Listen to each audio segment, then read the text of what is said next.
nous sommes jeudi 14 novembre 2024. Il est actuellement aux alentours de 18h, même passé je pense. On se retrouve pour une night routine d'une chère entrepreneuse moi-même. Aujourd'hui, c'est une journée un peu spéciale puisque j'ai eu un rendez-vous ce matin qui m'a mangé toute mon énergie. Mais c'était un bon rendez-vous. Je pensais que ça allait être pourri, c'était super bien. Ça me donne, comment dire, une vision un peu sur l'avenir, etc. Donc je suis trop contente. Je suis rentrée chez moi, je suis passée faire des courses et j'ai acheté du fromage pour faire des pâtes au fromage. Puisqu'hier j'ai regardé une vidéo de Andiela avec sa fameuse recette là de pâtes Roquefort, ça m'a donné envie de dingue, donc on a fait ça. Ensuite j'ai regardé des vidéos, je me suis endormie, je dis la vérité hein. Et après j'ai bossé sur ma stratégie YouTube et je suis trop contente parce que du coup on va revoir certaines choses, notamment toute ma DA, donc sûrement ce week-end on va voir, on croise les doigts. Et du coup je viens de commencer mais il y a déjà du renouveau, puis voilà c'est à peu près tout. Qu'est-ce qui se passe? Il se passe qu'aux alentours de 17h30 je ralentis le travail, je fignole ou je fignole pas, enfin bref ça dépend. En général on prend une petite collation, quelque chose comme ça, et après mon moment de détente, donc où je m'étire un peu, je prends un peu l'air à la fenêtre, etc.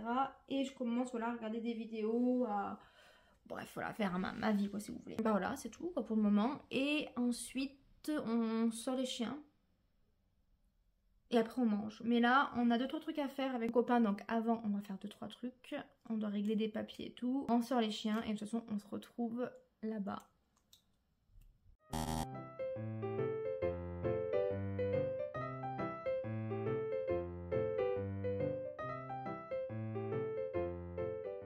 Donc du coup on a sorti les chiens, bon ça s'est bien passé hein. Il fait nuit assez rapidement du coup. Le repas est prêt puisqu'on l'a fait à midi, donc on a bien avancé sur ce qu'on devait faire. Et là on va manger devant Shrek. On va se refaire tous les Shrek, on s'est refait tout l'âge de glace, enfin moi je les avais pas vus d'ailleurs. Là du coup on va se refaire les Shrek, voilà.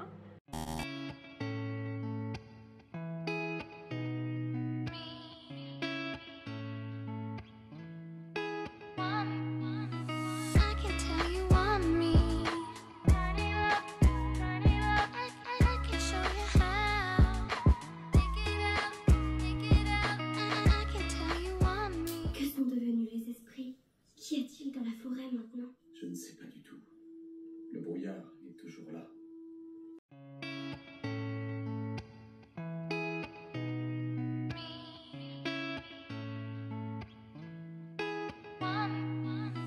Bon, il est donc un peu plus tard. Bah, on a fini le film, c'était nul. Je suis désolée hein, pour ceux qui ont aimé. Mais il y a trop de comédie musicale, faut stopper. C'est à un moment donné, faut vraiment s'arrêter parce que c'était regardable. Enfin, en fait, en réalité, on a même pas terminé vraiment. Bref, il est 21h47. Je vais je vais continuer ma to-do pour demain, histoire que ce soit fait. J'ai déjà fait ma to-do de toute façon pour le week-end, pour le coup. Demain, je dois faire le montage. J'ai un live, je dois planifier. Enfin, je dois faire le montage de cette vidéo, de la planification du coup. Et aussi, du coup, la miniature, ce serait quand même pas mal. Samedi, je m'occupe d'Instagram. Et dimanche, du coup, la fameuse DA pour YouTube pour commencer. On verra si on a le temps de faire autre chose. Et samedi soir, on est invité. Donc, ça va être trop cool. On va faire des jeux de société et tout. On adore les jeux de société. D'ailleurs, si vous en avez à nous recommander, n'hésitez pas à me le mettre en commentaire. Donc, j'ai plusieurs outils pour m'organiser, digital ou pas. Là, je vais juste utiliser ma feuille. Ça, je vais le sortir pour demain. C'est mon journal de gratitude. Ce qui est bien dans son agenda, c'est qu'on peut vraiment faire tant des tâches en fait. 5 minutes, 30 minutes et plus de 30 minutes. Donc, c'est pas mal. Par exemple, typiquement, demain, nous serons le 19. 3 choses absolument à faire. Le montage, la miniature et mon live. Voilà, c'est vraiment les 3 choses qui sont primordiales pour demain. Donc demain, il n'y a pas de réveil. Voilà, je vous le dis direct, il n'y a pas de réveil, on se lèvera quand on se lèvera. Ensuite, il y a tout ce qui est petit-déj et la sortie des chiens, bien sûr. Allez, on va dire 8h, petit-déj, plus sortie chien. Alors oui, je le marque dans mon agenda, parce que ça prend quand même du temps. Et ce temps, il faut quand même le mesurer pour l'organisation. Je vous assure, c'est pas mal. Donc là, je le mets sur un carnet papier, mais je fais aussi mon agenda sur Google Drive. Et ça, je mets le temps. Tous les temps de balade des chiens, des repas, des temps de chill, on va dire, etc. Je le marque. Parce que des fois, on se rend pas compte en fait de la notion du temps. On pense qu'on a le temps, on n'a pas le temps. Vers 10h, faudrait que je continue le montage. Donc, continuer. Projet plus de 30 minutes, continuer le montage. Hein. Voilà. Et la miniature, je vais marquer plus miniature. Voilà, j'ai marqué quoi d'autre? Vers midi et demi, pas repas. Hein. Demain, j'aimerais même mettre une petite séance de sport, mais petite. Vous voyez, vraiment petite. Et je vais peut-être me la mettre à 14h. Moi, ça me fera une petite pause avec le montage. Donc, j'ai marqué sport. Et à partir de 15h, je vais remarquer montage et miniature. Montage plus miniature. Alors, la vidéo, j'aimerais éventuellement la planifier pour demain, donc vendredi 17h. Puisque je fais des tests, mais je ne sais pas si ce sera possible. Si c'est possible, tant mieux pour moi. Si ça ne l'est pas, tant pis, c'est pas grave. Du coup, je le planifierai pour samedi, je pense. Donc là je vais quand même marquer, on va marquer 17h, planification vidéo. J'ai oublié le live, c'est à midi, ça dure 1 heure. Ensuite il faut qu'on place la deuxième balade des chiens, donc je vais marquer chien ici et chien ici. Voilà, donc les chiens c'est fait, le repas c'est fait. Après c'est que le soir, ah oui d'ailleurs vendredi, il y a le prime de la Starac, je vous le répète si vous voulez partager ça avec moi, vous pouvez me rejoindre sur Snapchat.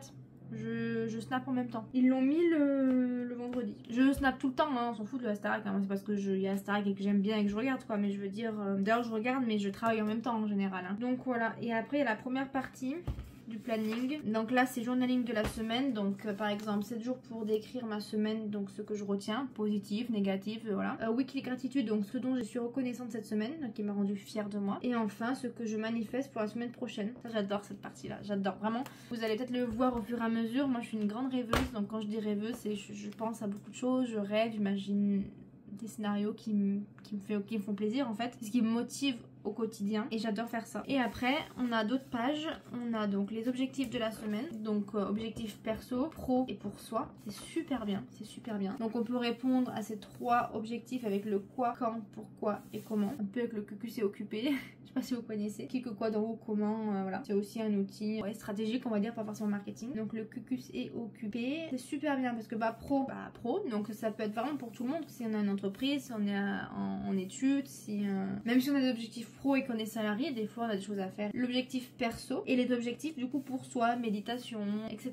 Et ensuite on a le planning de la semaine, donc rappel, prendre du temps pour soi, peut-être plus productif que de s'acharner au travail. Je suis totalement d'accord, d'où le fait que je me suis permise une petite sieste cet après-midi parce que je savais très bien que je n'allais pas avancer de toute façon, donc voilà. Et après ici on met nos rendez-vous et après vous avez une dernière partie qui est le menu de la semaine avec les jours. Là il nous a donné une recette, noodles, poivron, brocoli, carottes, sauce soja, beurre de cacahuète et crème coco, ça a l'air vraiment pas mal pour le coup, avec une liste de courses si jamais. Et là on a donc lundi, mardi, enfin bref toutes les jours de la semaine pour noter nos repas. Ça c'est pas mal aussi pour le budget. Et d'ailleurs en début de page, je crois que j'avais commencé à remplir vraiment bien fait. Oui je rigole parce qu'en fait j'avais marqué pour bucket list des choses que j'aimerais faire avant de mourir. J'avais marqué le concert de Rihanna. Il semblait qu'elle devait passer en concert en 2024 ou 25. Je cherche, je n'ai jamais trouvé. Et là vous voyez en janvier j'avais marqué, là donc c'est l'objectif de l'année, en janvier donc trouver un projet pro qui me plaît. Donc c'est plutôt cool puis je travaille dessus en fait. Donc déjà à cette époque là j'avais le même mindset. Ici on a tout ce qui est le vision board. Donc moi j'avais commencé à le remplir avec des mots mais j'avoue que j'avais pas collé les images. Il faudrait que je le fasse, c'est une tâche que je pourrais faire d'ailleurs. Un autre truc qui était pas mal c'était le budgetage en janvier, le salaire, la dépense fixe, les dépenses variables, dépenses exceptionnelles, total des dépenses et les mis de côté. Et là c'était marqué les projets pour lesquels je vais mettre de côté. J'avais marqué Noël, anniversaire, la Woofbox et la Miaou Box parce que je voulais faire ça pour mes animaux et les petites box là d'animaux. On avait déjà fait ça, c'était vraiment bien. Et vu qu'on a recueilli un deuxième chaton, enfin non c'est un chat maintenant, bon la Miaou Box c'est un chat qui est intéressé par beaucoup de choses. Et après tout ce qui est nos projets, nos vacances. Et après moi je m'étais amusée, bon je sais pas si c'était fait ça, je sais même pas si c'était fait ça pour ça, mais du coup à colorier. Voilà donc de base il y avait des choses comme ça. Et moi je m'étais amusée à les colorier donc je ne sais pas. Léna du coup c'est Léna de Rap, donc Léna de Rap si jamais il fallait faire ça, dis-le moi. Et après donc là la partie 2 avec tous les trucs là. Et après on a une partie 3, ouais des notes et non c'est tout. Donc c'est un agenda qui n'est pas daté, ça c'est plutôt pas mal. Et qui est normalement fait pour 6 mois. Bon moi il va me durer plus longtemps parce que du coup je l'ai pas utilisé toute l'année. Et j'en ai un autre aussi. Non pas de Léna, j'ai pas acheté tout le stock hein, de ces agendas. Et j'ai un autre document, j'ai un autre agenda comme ça, je vais vous montrer. Le journal qui est très joli, les deux sont très jolis. Et c'est un peu le même système, plus ou moins le même système. Bilan du mois, un tracker d'habitude. Ouais, il est vraiment bien avec des petits conseils, bilan de la semaine, avec à prendre, à garder, machin. Non, il est vraiment bien. Ah oui, je m'étais levée à 5h45, sommeil et mort au réveil, c'est super bien ça. Et après, comme je vous disais, j'ai mon journal de gratitude qui va, je vais le sortir d'ailleurs parce qu'il faudrait que je le continue. Et on a pareil, on s'en fout. Mais le que j'ai reçu. Aujourd'hui je me sens, 3 choses pour lesquelles je suis reconnaissante. On a un petit conseil ou des choses comme ça. Et le soir on doit remplir, je suis fière de, mon moment préféré de la journée. Et demain j'ai hâte de. Donc ça motive à faire des choses on va dire. Voilà pour tout ce que j'ai à vous dire du coup pour cette histoire d'organisation. Là je suis fatiguée, il est très tôt hein. il est très tôt, il est 22h05, je me couche pas à cette heure là, habituellement on se couche vers 1h30, 2h mais là je suis fatiguée. Donc là j'ai fait ma to-do, je sais très bien ce que j'ai à faire demain. Donc ça et ça je vais le mettre dans la salle à manger là, ça je vais le ranger. Là je vais aller prendre ma douche, me démaquiller, mettre en pyjama, me mettre dans le lit. Et une fois dans le lit, alors il faudrait que je lise mais je n'ai pas envie de le faire donc je ne le fais pas. Quand j'ai envie de le faire je le fais, quand j'ai pas envie je le fais pas. Et Mais j'ai une addiction, vous le savez pas, du coup vous le saurez ce qui reste à la fin, au catch. J'adore le catch, alors c'est bizarre parce que je suis pas le profil type pour aimer ça, mais c'est une passion que mon grand-père m'avait, m'avait, parce qu'il est malheureusement plus ce monde, m'a dédié, et j'adore regarder le catch. Donc mais le catch des années 2000, enfin des années 2007 et tout, pas le catch d'aujourd'hui, vous voyez, les années où je regardais avec mon grand-père en fait. J'adore ça, les Batista, les Rey Mysterio, les John Cena, les Undertaker, bref, et du coup je regarde soit des anciens matchs, parce que je m'en souviens plus des matchs, avec les cages et tout, soit les top, je sais pas, les top 5 des meilleurs moments, les moments les plus tristes, les moments les plus joyeux, les moments les plus farfelus.